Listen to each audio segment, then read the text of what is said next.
Premier jour du mois d'octobre, il est 13h à Bamako et partout au Mali. Merci de nous rejoindre sur l'ORTM.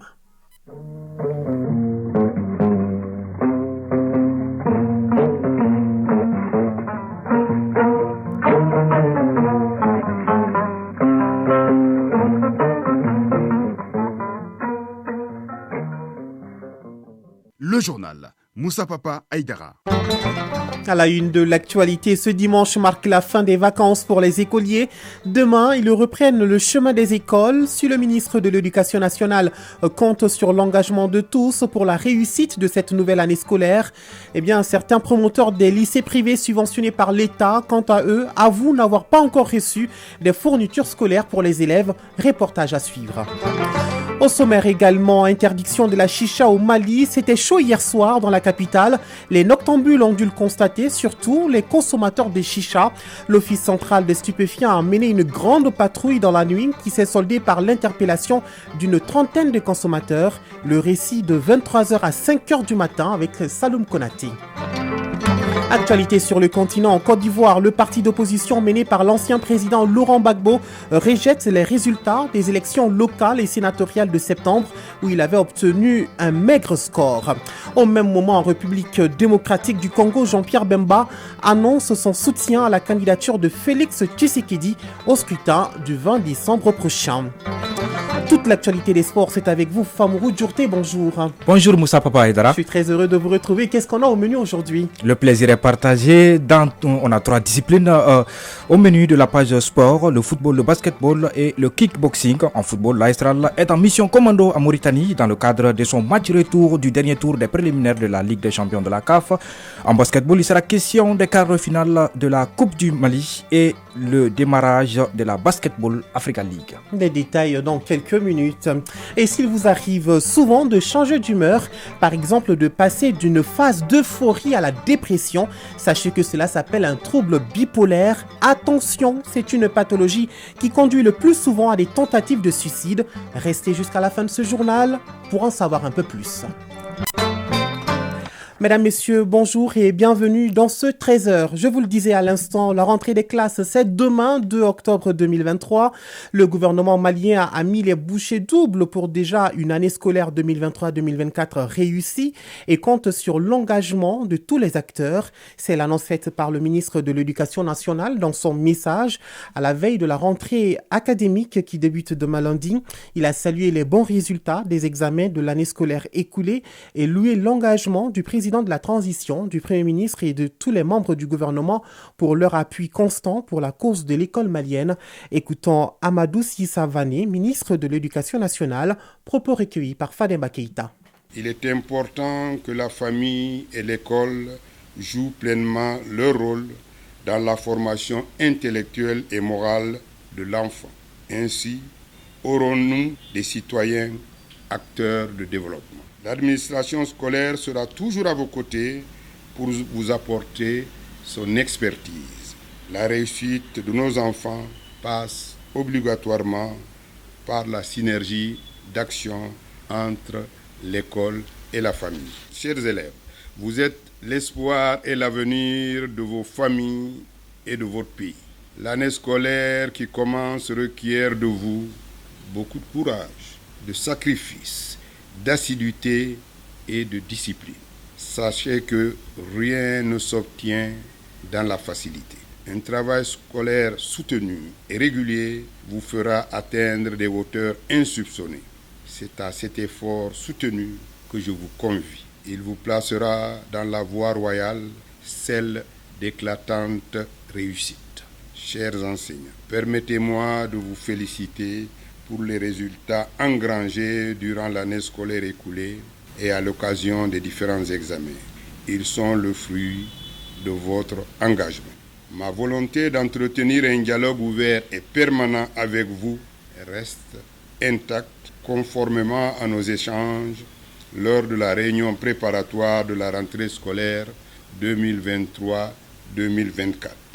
Je réaffirme mon engagement à trouver avec vous des solutions concertées aux multiples défis qui s'opposent au monde enseignant et à notre école.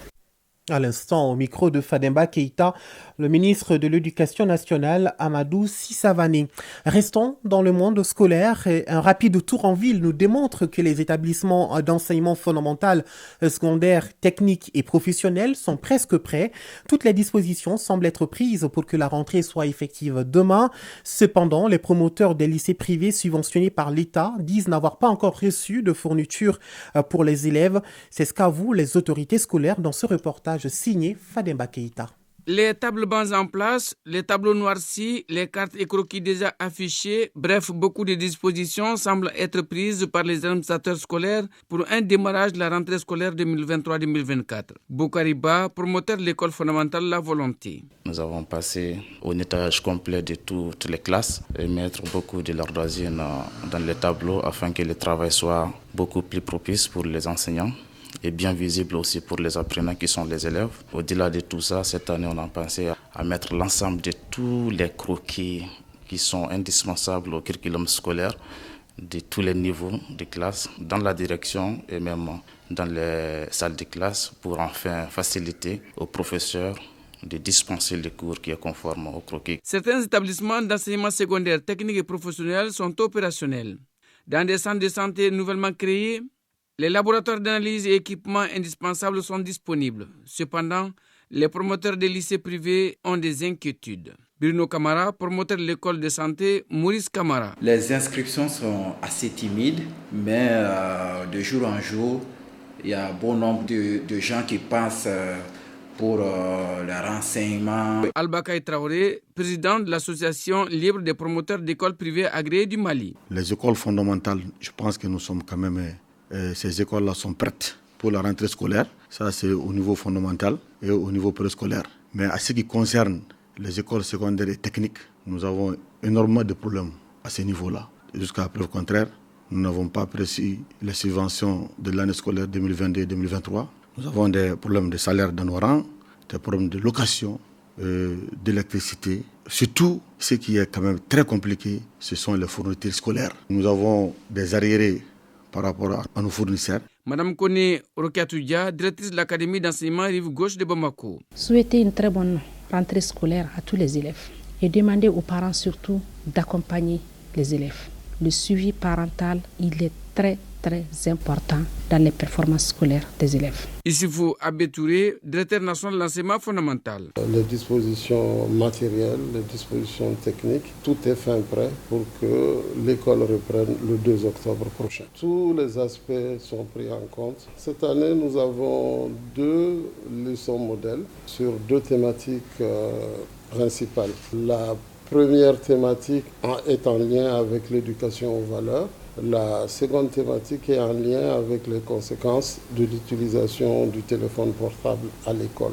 C'est une année que nous voulons pleine entière et nous voulons sensibiliser sur les questions essentielles en lien avec la refondation de notre pays, en lien avec la nécessité de mettre les valeurs au cœur du discours, mais au cœur aussi du processus d'apprentissage. Une année scolaire normale comme les 2 précédentes, c'est le vœu des autorités scolaires, des parents d'élèves, mais aussi des partenaires de l'école malienne.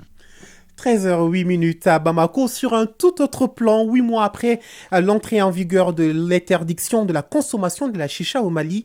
Le service en première ligne pour la lutte contre les stupéfiants au Mali est toujours à pied d'œuvre pour interpeller ceux qui continuent de consommer la chicha. Il s'agit bien évidemment de l'Office central des stupéfiants qui a fait une descente sur le terrain hier soir pour s'assurer de la bonne conduite des jeunes. À la grande surprise des agents, ça continue de fumer dans plusieurs chicha clubs. Une trentaine d'interpellations a été opérée. Saloum Konaté a veillé avec cette équipe en patrouille de 23h à 5h du matin. Son reportage à suivre dans nos prochaines éditions. Actualité sur le continent, le président de la transition gabonaise est attendu ce dimanche au Congo-Brazzaville. Le général Olingi Nguema doit être reçu par le président Denis Sassou Nguesso dans son fief à Oyo. Vous suivez pour nous cette actualité. Mohamed Sangaré, bonjour. Bonjour Moussa Papa Aïdara. Ce sera le second voyage à l'étranger de l'officier après la Guinée équatoriale voisine pour tenter de relancer les relations en dents de scie depuis plus de 10 ans avec le Congo. Oui, tout à fait. La rencontre pourrait être le prélude d'un réchauffement entre Libreville et Brazzaville. Les tensions bilatérales ont d'abord des racines familiales suite au décès en 2009 d'Edi Lucie Bongo Odemba, à la fois épouse d'Omar Bongo et fille de Denis Sassou Nguesso. Les deux pays se disputant sa mémoire. Les relations ont continué à se dégrader la même année à la mort du patriarche gabonais avec un bras de fer autour de son héritage. À cela s'est ajoutée l'affaire judiciaire des biens mal acquis en France. Denis Sassou Nguesso aurait soupçonné Pascaline Bongo, l'aîné de la fratrie Bongo, d'avoir mis en cause son petit-fils Oumar Denis Junior Bongo, dit ODJB, également demi-frère d'Ali Bongo. Des intrications familiales qui ont largement débordé sur la sphère politique. Certains du pouvoir gabonais ont même soupçonné ODJB d'avoir des visées présidentielles. Ils l'ont donc vu comme une menace pour Ali Bongo. Mais Oumar Denis Junior Bongo aurait au contraire de bonnes relations avec le général Olingi Nguema. Certains le citent comme un acteur clé dans l'organisation de cette rencontre. L'officier a montré sa volonté d'un rapprochement en envoyant en quelques jours plusieurs émissaires au Congo. Il a même démontré sa bonne foi afin de convaincre ses voisins de lever les sanctions, notamment sa suspension de la communauté des États d'Afrique centrale et de l'Union africaine. Merci bien Mohamed Sangaré, un dossier signé Mohamed. Eh bien, rendons-nous à présent en République démocratique du Congo. L'opposant Martin Fayulu annonce sa candidature à la présidentielle prévue le 20 décembre.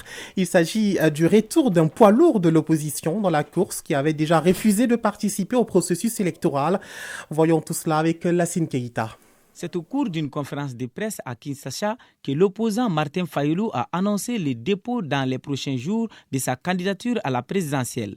Dans sa déclaration, il indique que la coalition Lamuka a décidé de déposer sa candidature pour la présidentielle de décembre 2023 à la demande pressante de la population. Martin Fayulu compte continuer le combat pour exiger davantage la transparence des élections.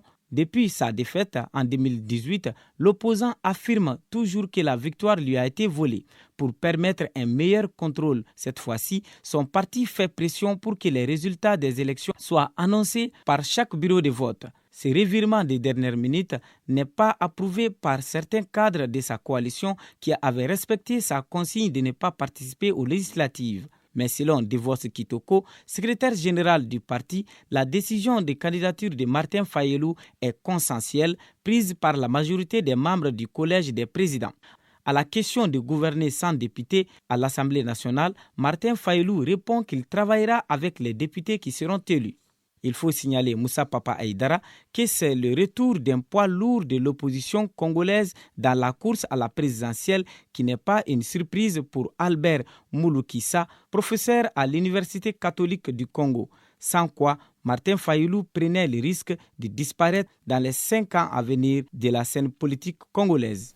Merci Lassine Keïta pour toutes ces informations. Le reste de l'actualité en pointillé, c'est avec vous, Bourama Traoré. Bonjour. Bonjour, Moussa Papa Aïdara. Alors, on reste en République démocratique du Congo. Eh bien, Jean-Pierre Bemba annonce son soutien à la candidature de Félix Tshisekedi, l'actuel président de la République pour la présidentielle du 20 décembre prochain. Le président du mouvement de libération du Congo a fait cette annonce à l'issue de son congrès. Jean-Pierre Bemba, actuel vice-premier ministre en charge de la défense nationale, promet de tout mettre en œuvre pour faire gagner le président sortant. Lors du scrutin de 2018, il avait soutenu Martin Fayulu qui vient d'ailleurs de déclarer sa candidature à la présidentielle du 20 décembre prochain. En Côte d'Ivoire, le PPACI de Laurent Gbagbo rejette les résultats des élections locales et sénatoriales du 30 septembre 2023. L'annonce a été faite hier par le porte-parole du PPACI, Justin Koné-Katikan.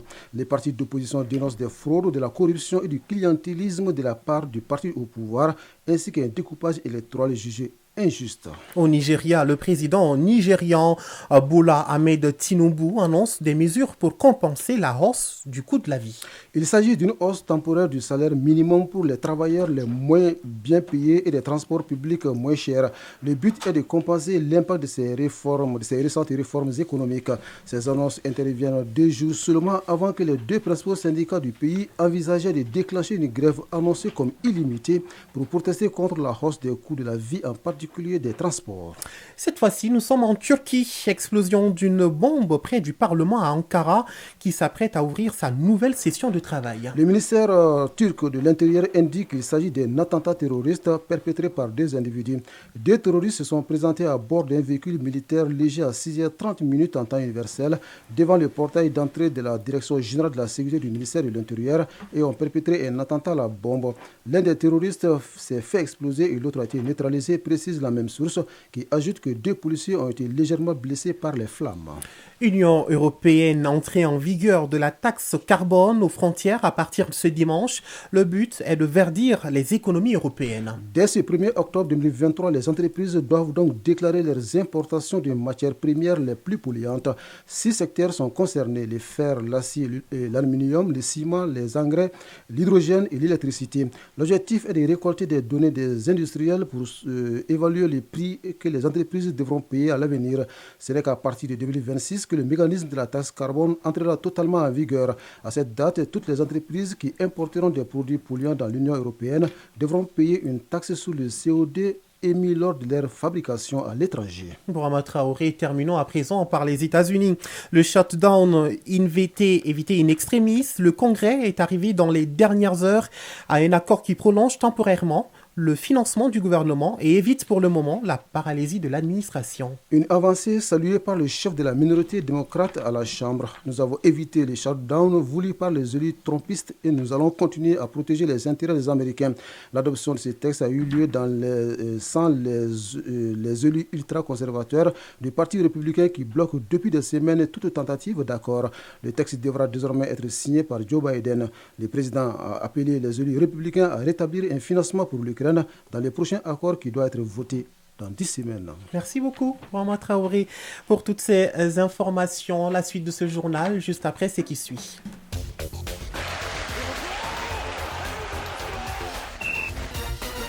Nous sommes en plein pied dans la page des sports. Compétition africaine des clubs en Ligue des Champions. La AS Real de Bamako joue ce dimanche en déplacement contre le FC Nouadhibou de Mauritanie. Famourou Djourté, n'est-ce pas? Effectivement, c'est dans le cadre des matchs retour du dernier tour des préliminaires de la Ligue des Champions de la CAF. Lors du match aller, joué ici à Bamako au stade du 26 mars, les Mauritaniens se sont imposés face aux Scorpions de l'AS Real par 3-0. La mission de cet après-midi pour l'entraîneur Nouhoum Diané et ses joueurs, à savoir accéder à la phase de groupe, s'annonce compliquée. Le Real doit marquer au moins 3 buts sans en encaisser pour être dans la partie.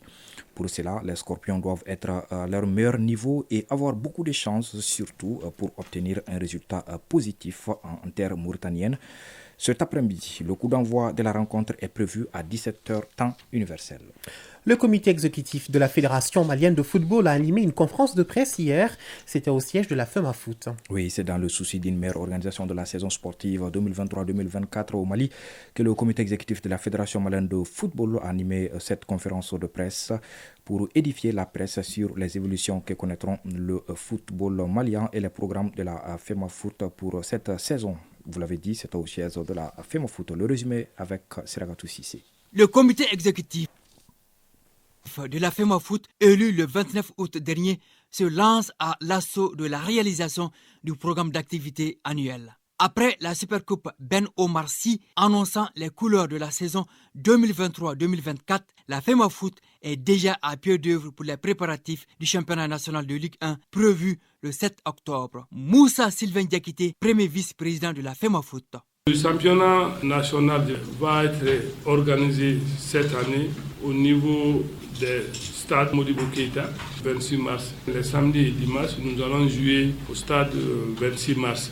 Dans le stade 26 mars, il va y avoir 2 matchs le samedi, 2 matchs le dimanche. D'après le département, et le stade Mamadou Konaté va être réceptionné normalement aux alentours du mois de janvier par là. La Ligue professionnelle sera instaurée lors de la saison 2024-2025 avec 14 clubs assortis d'un cahier de charges. La FEMAFOOT apporte des innovations dans la répartition de la manne financière lors de la saison 2023-2024. En Ligue 1, le champion du Mali recevra 30 millions de francs CFA, le vice-champion 15 millions de francs CFA et le troisième 10 millions de francs CFA. Au niveau du football féminin, l'équipe championne percevra 10 millions de francs CFA et la vice-championne 5 millions de francs CFA. La troisième recevra 2 millions de francs CFA. En Coupe du Mali, l'enveloppe est aussi revue à la hausse. L'équipe victorieuse en messieurs touchera 25 millions de francs CFA contre 10 millions à la finaliste. Chez les dames, le vainqueur empochera 6 millions de francs CFA et le finaliste 3 millions de francs CFA. S'agissant de l'agenda des Aigles du Mali, le principal conférencier confirme l'annulation du match amical Sénégal-Mali du 14 octobre à Dakar et rappelle la tenue des rendez-vous tous amicaux Mali-Ouganda le 13 octobre à Bamako et Arabie Saoudite-Mali le 17 octobre au Portugal. Famourou, il faut dire également que notre pays a abrité hier la première édition du championnat de kickboxing de la zone 2 de l'Afrique de l'Ouest. Oui, c'était ce samedi 30 septembre dans la salle Salamatou Maïga du Palais des Sports de Bamako. 4 pays ont préparé cette édition, à savoir le Bénin, le Burkina Faso, la Turquie et le Mali. Au terme de la compétition, les 2 ceintures du tournoi ont été remportées par les Maliens, Modibo Dambélé chez les moins de 78 kg et Zambareko chez les moins de 65 kg. Basketball, les quarts de finale de la Coupe du Mali commencent ce dimanche. C'est l'affiche USFAS CRBT de Tombouctou en monsieur qui donne le ton. Toujours en homme, Atar Club de Kidal sera face au Djoloubasé et l'AS Police va croiser le fer avec l'AS Real. Sur le tableau féminin, l'AS Real va en découdre avec le centre Bintou Dambélé de Koulikoro. Juste après, le Stade Malais de Bamako défendra son titre devant Atar Club de Kidal. Les quarts de finale prennent fin lundi avec des rencontres Fassoukanou Stade Malais de Bamako en messieurs et du côté des dames, USFAS joue contre le Djoloubasé et l'AS Police affronte Calaban Sport Club. Terminons par la course à la balle 2024 qui débute en ces mois d'octobre et novembre 2023 avec le premier tour des qualifications, puis l'élite 16. Oui, rassurez-vous, le Stade malien de Bamako n'est pas concerné par les tours de qualification. Les Blancs de Bamako sont qualifiés d'office pour la phase finale au Rwanda grâce à leur 3e place obtenue lors de la précédente édition. Il en est de même pour le tenant du titre à la Ligue d'Égypte, l'AS Douane du Sénégal, finaliste de la dernière édition, l'APR de Rwanda qui représente le club du pays hôte de la balle 2024, le Petro Rwanda d'Angola, l'US Monastir de Tunisie et un club du Nigeria qui doit encore être désigné. Alors pour cette édition, le premier tour de la balle 2024 va comprendre des divisions Est et Ouest avec des équipes qui seront réparties dans 5 groupes. Chaque groupe sera logé dans une ville. Benghazi, Libye sera l'hôte du groupe A. Yaoundé au Cameroun abritera les équipes du groupe B. Dar es Salaam, Tanzanie, celle du groupe C. Gaborone, Botswana, celle du groupe D. Et Antananarivo, Madagascar pour le groupe E. De leur côté, Abidjan et Johannesburg accueilleront les 2 tournois pour les clubs qualifiés pour l'élite 16 en novembre. Les hostilités seront lancées par le groupe E à Madagascar avec des qualifications prévues à partir du mardi 3 octobre et c'est là jusqu'au 8. Ensuite, les groupes A et B se rencontreront aux mêmes dates du 6 au 10 octobre. Du 10 au 15 octobre, les matchs du groupe C se dérouleront à Dar es Salaam en Tanzanie. Enfin, le groupe D viendra clore ce premier tour du 17 au 22 octobre. L'équipe en tête de chaque groupe à l'issue de la phase de poule se qualifiera automatiquement pour l'élite 16. Alors, une précision, Moussa Papa Aïdara, la Basketball Africa League a remplacé en 2021 l'ancienne Ligue africaine de basketball, un autre tournoi panafricain de clubs qui existait depuis 1971. C'est pour vous dire que l'appellation normale, c'est bien la balle, la Basketball Africa League et non la Ligue africaine de basketball comme le prétend beaucoup. C'est très bien noté, Famourou Djourté. Merci beaucoup pour toutes ces explications. Bon après-midi à vous. La suite de ce journal, le point santé, juste après ce qui suit. Focus Santé. Focus Santé en rediffusion s'intéresse aujourd'hui aux troubles bipolaires, une pathologie méconnue et qui fait souvent l'objet de moqueries. Anciennement appelée psychose maniaco-dépressive, elle se caractérise par des phases d'euphorie, d'exaltation, puis soudain la dépression. Des changements d'humeur compliqués à comprendre et à gérer pour le malade, mais aussi pour son entourage. C'est une pathologie qui conduit le plus souvent à des tentatives de suicide. Barakissa Ouattara nous en parle. Je m'énerve souvent pour rien. Et après, je change d'humeur. Je me fâche pour un rien. De ces faits, je ne m'entends même plus avec ma famille. Si le second est militaire, la première est civile. Ces deux ont en commun les troubles d'humeur ou encore des troubles bipolaires anciennement appelés psychose maniaco-dépressive, c'est-à-dire que leur humeur évolue typiquement selon deux phases qui surviennent en alternance, la phase dépressive et maniaque. Durant les épisodes maniaques, le malade a une sensation de bien-être et est extrêmement actif, voire agité. Médecin-colonel Ismaïla Makalou, chef de l'unité psychiatrique à la polyclinique des armées. Le patient trouve du plaisir à évoquer pas mal de sujets. Tout est accéléré au niveau du cerveau. Il se met à parler abondamment. Et puis aussi au niveau de sa tenue, c'est une tenue excentrique parce que c'est spécifique. Dans ce moment de la bipolarité, lors de la phase maniaque, c'est des gens qui vont mettre peut-être des couleurs visibles, les couleurs rouges en l'occurrence souvent, des couleurs où les dames souvent vont se maquiller de façon extravagante. Il y a aussi une certaine familiarité, c'est-à-dire dans leur discours, il y a ce sentiment de connaître, l'intéresser, de se livrer, de discuter de pas mal de choses. Mais durant la phase dépressive, c'est tout le contraire. Médecin-colonel Ismaïla Makalou, chef de l'unité psychiatrique à la polyclinique des armées. L'humeur est triste et cette tristesse se caractérise par un ralentissement aussi psychomoteur. Tout est ralenti avec des idées pessimistes. Puis l'intéressé même peut avoir des idées suicidaires. C'est ça qui fait aussi la gravité de la bipolarité de façon générale. Que ce soit lors de la phase maniaque ou lors de la phase dépressive, le risque suicidaire est très important. Entre ces épisodes, l'humeur peut redevenir normale ou quasi normale. Ces personnes bipolaires peuvent aussi perdre le contact avec la réalité. Elles peuvent par exemple entendre des voix, avoir des idées délirantes ou une estime de soi démesurée. J'ai souvent très peur. J'ai des imaginations qui me hantent. J'ai fait des cauchemars et j'ai aussi des insomnies. Souvent, je me sens supérieur aux autres. Maladie fréquente de nos jours, les troubles bipolaires sont pourtant méconnus, donc sous-diagnostiqués. Ces causes sont multifactorielles. Médecin-colonel Ismaïla Makalou. Il y a, c'est-à-dire les facteurs biologiques, c'est-à-dire la vulnérabilité génétique, il y a des antécédents, c'est-à-dire familiaux qui sont en premier plan.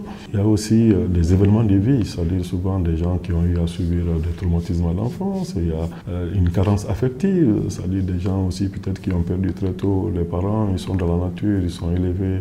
Il y a beaucoup de paramètres qui sont en jeu. Il y a le stress aussi permanent qui fait que, c'est-à-dire il y a pas mal de considérations qui sont là. Pathologie chronique, les troubles bipolaires débutent le plus souvent entre 15 et 25 ans. Et dans la plupart des cas, ni le patient ni l'entourage n'est conscient de la maladie. Médecin-colonel Ismaïla Makalou. Le bipolaire, je ne vous apprends pas, ce sont des gens aussi qui sont dans un moment, c'est des gens qui vont faire pas mal de dépenses inconsidérées. C'est-à-dire se mettant en danger, c'est des gens qui peuvent aller en faillite, c'est des gens qui vont s'arrêter de distribuer de l'argent n'importe comment. Il y a aussi un autre aspect par rapport à ça, il y a le fait de l'hyperactivité, c'est des gens aussi qui peuvent commettre pas mal de choses, notamment dans le registre aussi de viol. Et puis chez les dames aussi, il y a une prise de risque très considérable parce que c'est des gens qui vont avoir des partenaires multiples. Bref. Plus la bipolarité est prise en charge tôt, plus le malade a beaucoup de chances d'en guérir selon le psychiatre. Les médicaments régulateurs de l'humeur représentent le traitement le plus courant du trouble bipolaire. Au traitement par médicament peut aussi s'associer une prise en charge psychologique. Focus Santé. À 13h passées de 29 minutes, ainsi se referme ce journal. Merci à la grosse équipe de coordination, mise en onde Bintou Traoré, réalisation Lassina Keita, mise en ligne Abdelaziz Koulibaly, coordination Bourama Traoré. La présentation, c'était l'affaire de Moussa Papa Aïdara. Merci à vous de nous avoir suivis. Prochain rendez-vous des infos, c'est à 19h30. Mais tout de suite, retour sur toute l'actualité de la semaine avec Fatoumata Diaby. N'oubliez surtout pas, garde le sourire, quoi qu'il arrive, et à très bientôt sur le RTM.